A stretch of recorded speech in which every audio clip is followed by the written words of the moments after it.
today's video, makakasama natin si BNT Balong. Ayan. So, si Balong yung sinama ko dito sa vlog. Bukod sa, kami na lang ulit na dito sa BNT House after ng birthday ni Andrew. And, ano lang, disclaimer lang, hindi dahil gusto namin nandito kami ha. Ako kasi may personal matters ako kaya umuwi ako after ng birthday ni Andrew at bukas pa lang siya, hindi pa nga siya bukas matatapos eh.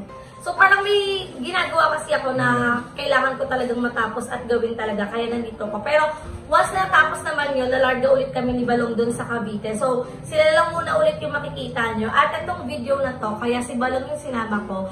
Kasi itong vlog na to, may syempre, hindi naman natin naiiwasan na makumpara talaga tayo sa video. Ay, naku, ganyan talaga eh. Diba? Pero bago tayo mag-start, ayan, mukbang, hindi naman to mukbang kasi wala naman kaming maraming pagkain at wala din naman kaming budget talaga. So, ako hindi namin gusto mag-mukbang kasi naman gano'n malakas kumain sa harapan. Uy, di ka sure. Ikaw, malakas ka kumain. Hindi, ako naman kasi, ito lang yung kinaya ng budget ko for today's video. And sinabi ko naman kay Balong. At sakto, hindi pa rin naman kumakain si Balong. Kaya sabi ko, Long, video tayo, pero ito lang yung kaya kong i-offer. At pumayag naman. Oo, pumayag naman si Balong. At yan, mag-ano lang kami dito ng mga burger. Meron kami ditong burger machine. Kasi favorite ko talaga yun. At itong donut na to, ito pa yung binili namin kanina ni Paul. At nagtabi talaga ako para may pagkain dito. Anim talaga to, pero nag-share kami dito sa cup. Siyempre, andito din si Archie. Kaya ka nabawasan juice namin dahil uminom si Archie.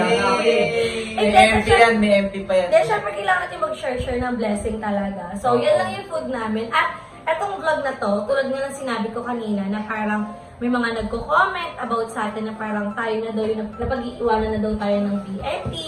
Lagi tayo nakukumpara sa ibang member ng BNT. So, hindi talaga yun maiiwasan. At pwede ka na kumain luma habang nagpepwentuhan tayo. Natatawa lang ako sa ibang mga tao. Like, bakit ang hilig nila magkumpara samantalang hindi ko naman pinipressure yung sarili ko. Kasi sobrang iba kasi yung ganung way na kung lagi ko sinasabi sa sarili ko na what if kung try mo yung kumain doon sa sarili mo. Sa sitwasyon din nila.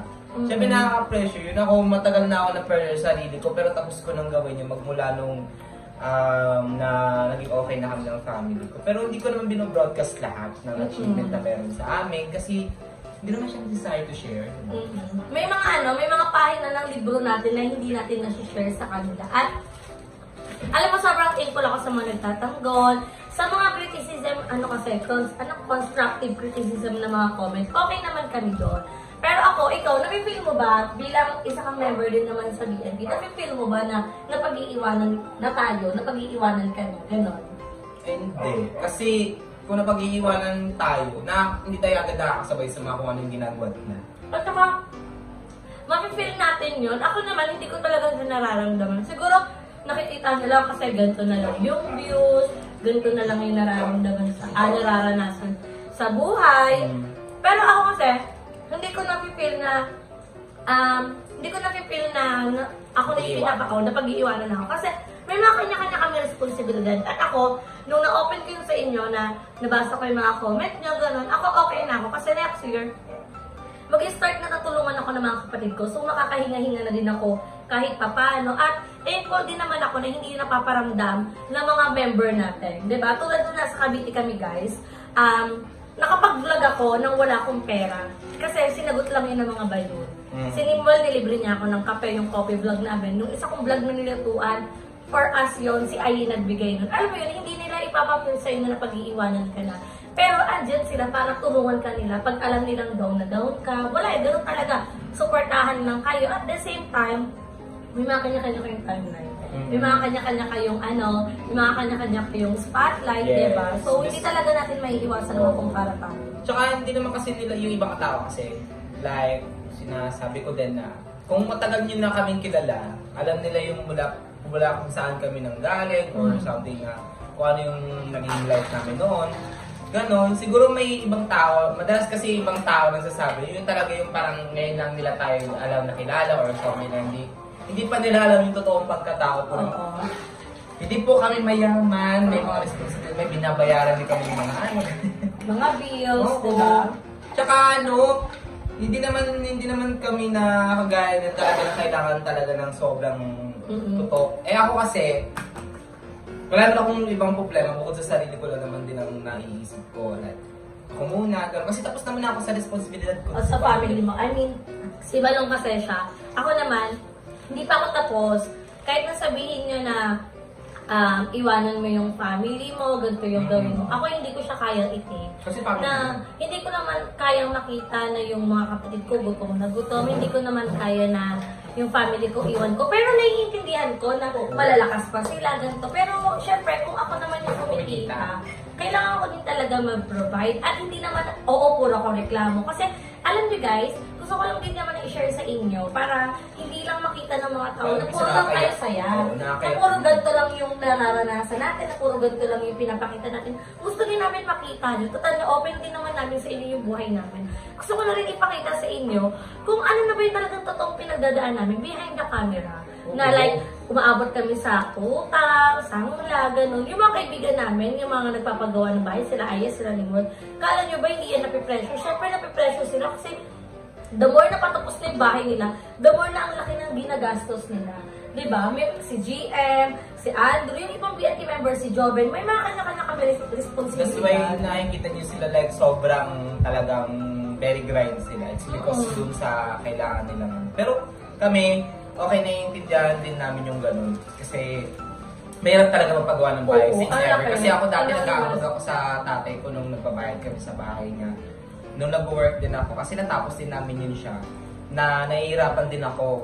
Kasi yung family ko kasi, may bahay sila na binili. Yung tatay ko binili sa kami. And yeah, sobrang hirap kasi imaginein mo yun, yung talagang lahat ng ginagastos mo, parang lahat ng pera mo is kailangan mo talagang i-ano. Sabi ko, hindi naman kasi kailangan talaga ikwento. Kasi ayoko din naman, kasi hindi ako pala share. And hindi ko siya gustong i-share kasi ayoko namang isipin ng ibang tao na ganito pala ganyan. Ayoko ma-burden yung mga yung mga tao na nanonood din. Ganun. Parang yun lang. Kaya hindi ko naman sinasabi na wala naman akong pakialam sa ano nangyari. Pero sobrang hirap. Saka tawag dito, yung mga tao na hindi talaga natin sila mapiplease na tayo yung gustuin nila, tayo yung Oo, kasi ramdam ko yun. Kasi alam naman, ayoko na hindi ko na i-sugarcoat to kasi ibang tao sa akin. May mga iba talaga na may favoritism, may gusto silang kasi ito yung naalis sa kanila kasi ganito daw, and sa akin, sinasabi na ang boring ko daw. Sabi ko, hindi, ganito naman talaga ako. Kasi naman pinitin ko sarili ko. Magpanggap ka, magpaka-plastic ka. Tapos sasabihin ng ibang nanonood na, masyadong pilit, gano'n. Sabi ko. Ako may vlog nga ako na, comment nga, di ba? Puro kasama ko BNT. Tapos, may nag-comment doon na parang ginagamit ko na naman doon yung BNT. Like, hindi ko alam hindi ko alam kung saan part ako ginagamit yung mga kaibigan ko. Kasi, that time na wala sila, busy din sila sa Cavite, nakakapag-vlog din ako. At aminin natin sa hindi, iba talaga yung saya pag yung sa vlog ng isang BNT or sa BNT channel gusto, kumpleto yung BNT, magkakasama yung mga bayot, pero hindi kasi habang buhay na-aasa ka sa kanila. Hindi ka habang buhay aasa or magpapasama sa kanila, kailangan mo talagang tumayo sa sarili mong paa. Diba? At saka kailangan mo mag-vlog na mag-vlog. Ako, wala akong pakialam sa views ko or sa mga... As long as you share, wala naman akong pakialam. At saka ako, aminado ako na parang okay na ako kasi at least may mga nanonood pa rin. At napapakita ko pa rin kung ano talaga yung nasimulan ko kasi hindi ko pwedeng i-stop yung vlogging. Bukod sa ito lang yung source of income ko, dito din ako nakilala at malaki yung natulong sa akin. At hindi habang buhay itong YouTube na to, kaya nagkakaroon tayo ng option in life. Diba? So si Jessica mawalan man ng YouTube, okay na kasi may mga business na siya.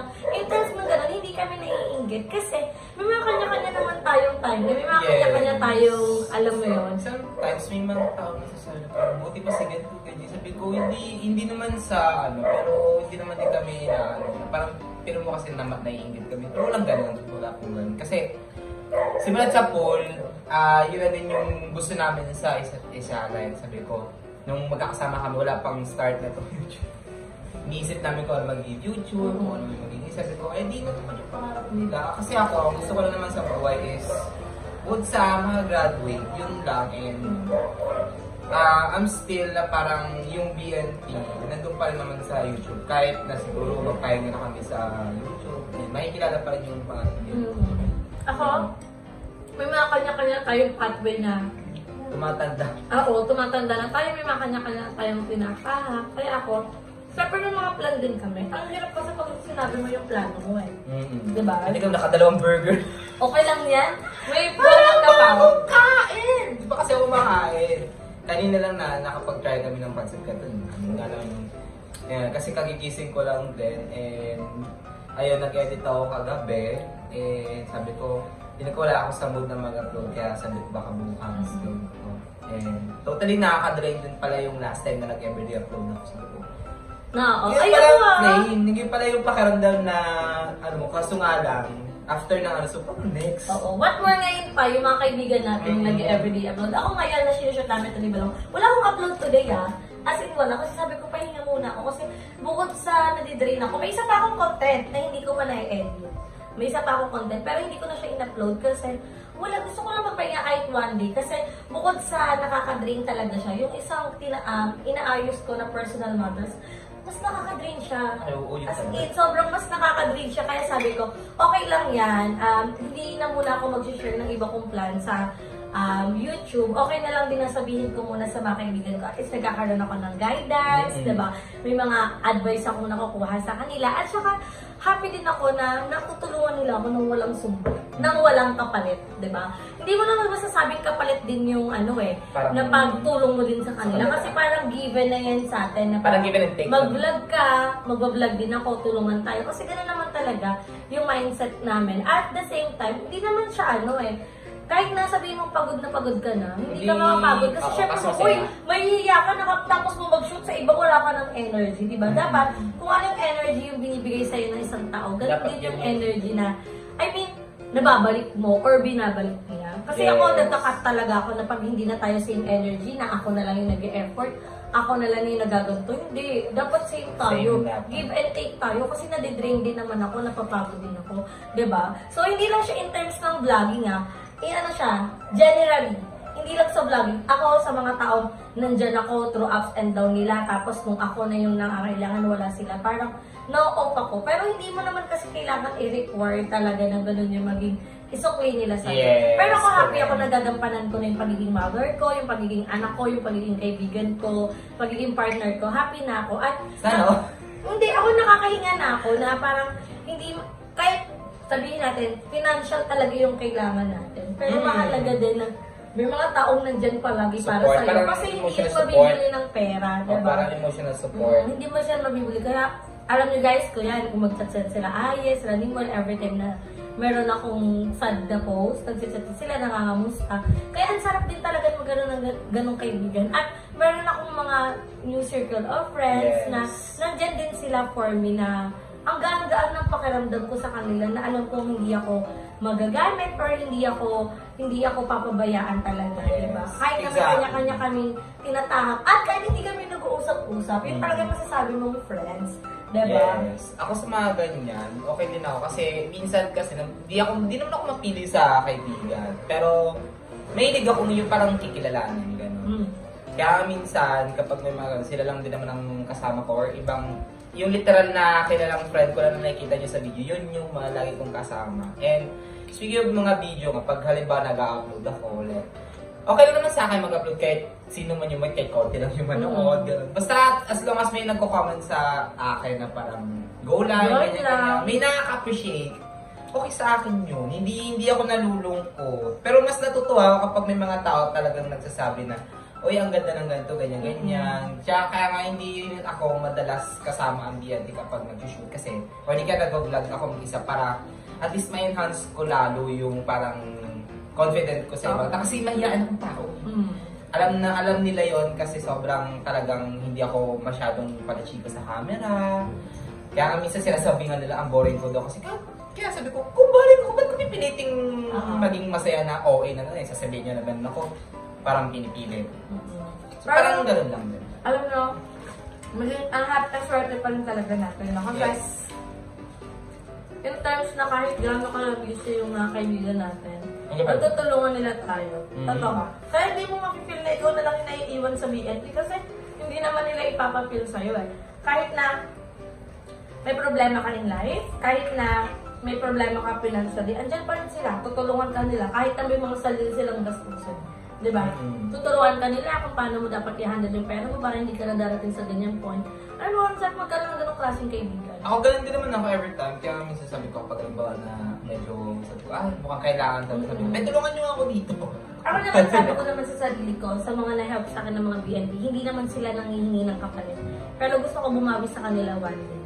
Pag natapos ko na yung personal matters ko, pag natapos ko na, kasi nakakapagod talaga, mapapagod ka. At ako, lagi akong naiyak talaga ako. Oo, umiiyak yan sa Bebang, lalo kapag minsan, may mga yung wala kaming yung walang vlog, or walang, talagang walang off-cam ng pero, lang. PS mga, huwag niyo kaming kaawaan. Hindi kami Pwede wala. Kasi baka sabihin ng mga tao, nagpapaawa-tawa, diba? Hindi. Huwag niyo kaming kaawaan kasi hindi dapat.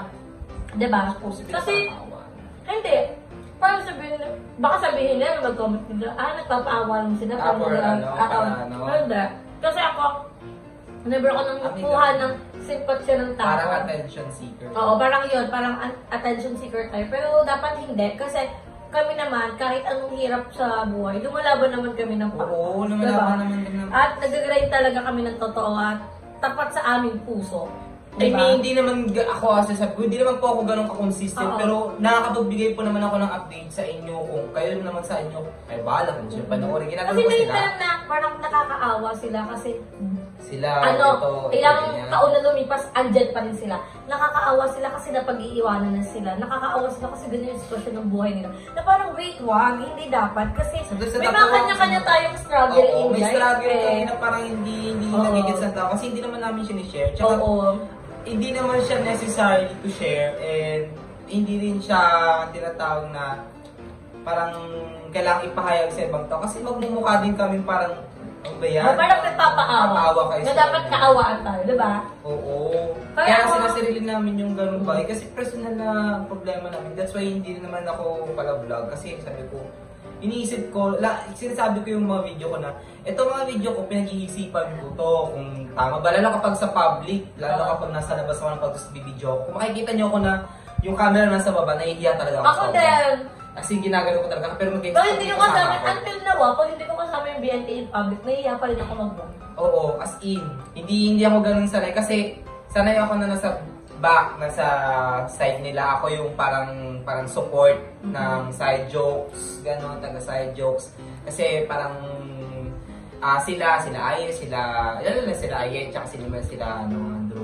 Yan, sila kasi nasa front. Kasi sila yung mga talagang matatapang eh. Ako hindi. Kasi talagang nasa gilid ba ako side jokes, side comment, ganyan. Ako tapos lang ako pagkasama talaga nila. Pero naiiyak ako pag ako lang talaga mag-isa. Kung mapapansin nyo, lahat ng vlog ko na iba yung kasama, ibang BNT, hindi masyadong nakaganyan yung camera. Or something na parang lagi naman nandito. Mayayain talaga. Pero sabi ko sa inyo, kapag halimbawa, kasama sila, go. Pero yun yung isa sa mga parang ini-enhance ko na kasi nung una kasi hindi talaga hindi talaga ako mag-YouTube ng main channel na sarili ko talaga. Sabi ko, ayoko, baka mamaya mag-pressure ako. Kasi yung mga tao pa naman na, anong ganyan-ganyan, ba't si ganito, ang ganda ng ganyan niya, ba't si ganyan, mas ganyan. Nakukumpara. Oo, pero wala, nandito naman tayo, dito naman na kami nakilala, so pero wala naman ako magagawa. So, ayun, kumbaga habang ini-enjoy ko, parang pinapractice ko din yung sarili ko na parang dapat ganito. Habang may YouTube, habang buhay pa tayo sa YouTube. Yon, kasi grind lang tayo ng grind. Tapos sinasabi ko na kinakausap ko yung sarili ko para akong baliw sa camera. Sabi ko, wag kang wag kang mahiya, ganyan, alam mo naman yan. Uso naman yung mga pagbablog-vlog ng mga tao. So, na yan. Kahit mga tumingin lang. Kasi may hiya. Pero okay lang yun, no? At least tayo, kahit na anong struggling nararanasan natin in life, magkakasama pa rin tayo. Yun yung pinaka-important. At least tayo pa rin yung nandito. Kasi mawala man yung YouTube, tayo pa rin naman through off-cam. Off-cam. Off-cam, kasi madalas pag off-cam talaga, nandun ang pinag-uusapan lang yung mga personal na bagay.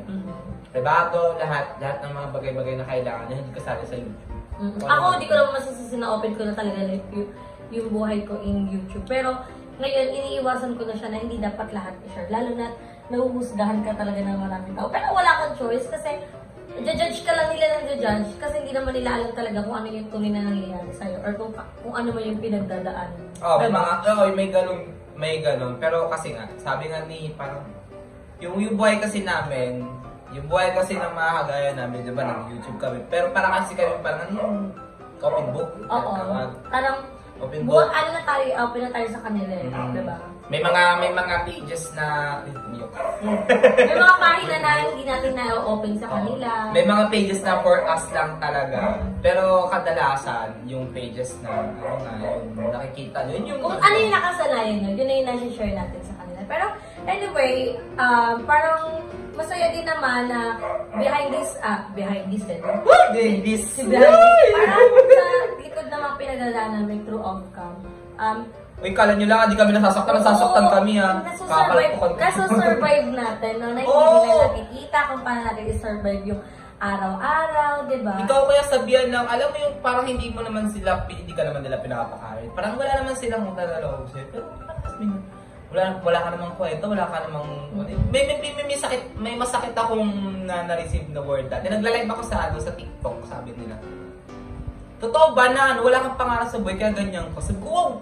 Oo, kasi natatawa ko sa kanya, sabi ko, ganun lang talaga yung mga tao. Ang galing lang nila magsalita. Pero okay okay lang lang na ganyan. Tsaka na kayo magsabingin kung meron kayong mansion na kahit isang hasyenda. Hindi kasi natin sila mapiplease. Pero okay lang din yan. Kasi pasok mo sa tenga mo, lumabas mo sa kamay. Pero masakit kasi talaga. Oo, parang masakit. Lalo na pag nasa gitna ka ng breakdown. Yung sakit kasi nagbe-breakdown din ako. Hindi lang nila alam, hindi ko lang kwento. Pero nagbe-breakdown ako sa service, sabi naman lang sa akin na, yun nga, yung ganun, sakit, ang sakit sabi ko, grabe. Parang, husgahan ka dahil lang hindi ka nagaganto, wala ka.